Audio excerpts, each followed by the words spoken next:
नारो हैदर जो हणंदासी उन दुश्मन खां डिॼंदासी जे चिड़ियो विढ़ी पवंदासी आहे प्यार अलीअ सां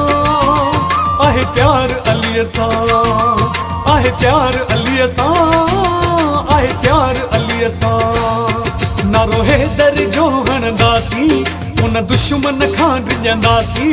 जे चिड़ियो विढ़ी पवंदासी आहे प्यार अलीअ सां आहे प्यार अलीअ सां आहे प्यार अलीअ सां आहे प्यार अलीअ सां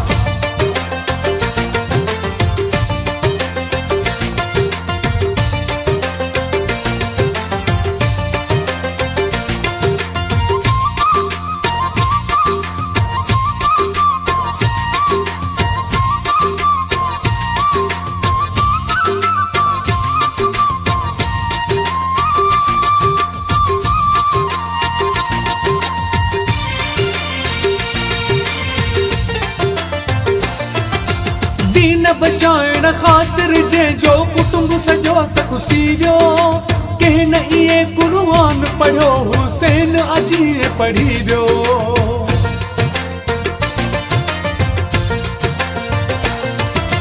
दीन बचाइण ख़ातिर जंहिंजो कुटुंब सॼो तकुसी वियो कंहिं न इहे क़ुर्आन पढ़ियो हुसैन अजीअ पढ़ी वियो असां पैरवी दिन जी कंदासीं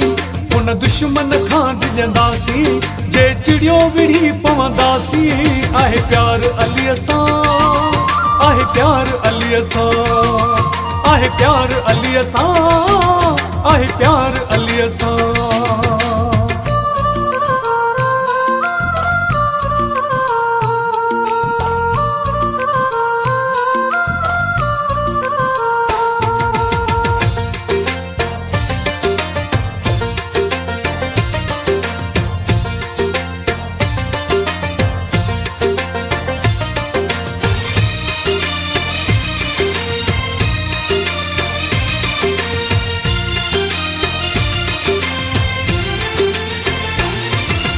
अलीअ सजे जी निस्बत नाहे माण्हू उहो कहिड़ो चइबो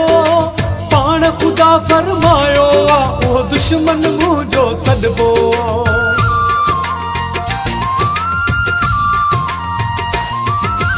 अलीअ सजे जी निस्बत नाहे माण्हू उहो कहिड़ो चइबो पाण ख़ुदा फरमायो आहे उहो दुश्मन मुंहिंजो सॾिबो सचो आहे अली चवंदासी उन दुश्मन खां डिॼंदासी जे चिड़ियो विढ़ी पवंदासी आहे प्यार अलीअ सां आहे प्यार अलीअ सां आहे प्यार अलीअ सां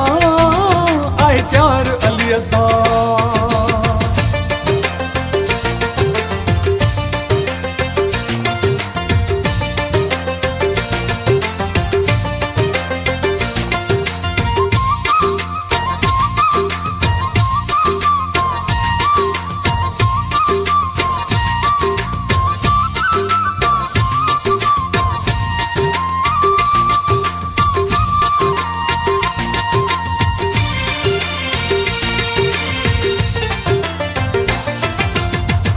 अली शाह मौला अलीअ जी दामन कॾहिं न छॾबी क़यामत ताईं पंजनि तननि सां मोहबत क़ाइम रखबी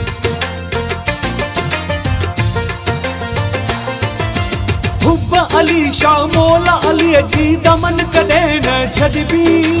क़यामत ताईं पंजनि तननि सां मोहबत क़ाइम रखबी इन राह ते पिया हलंदासी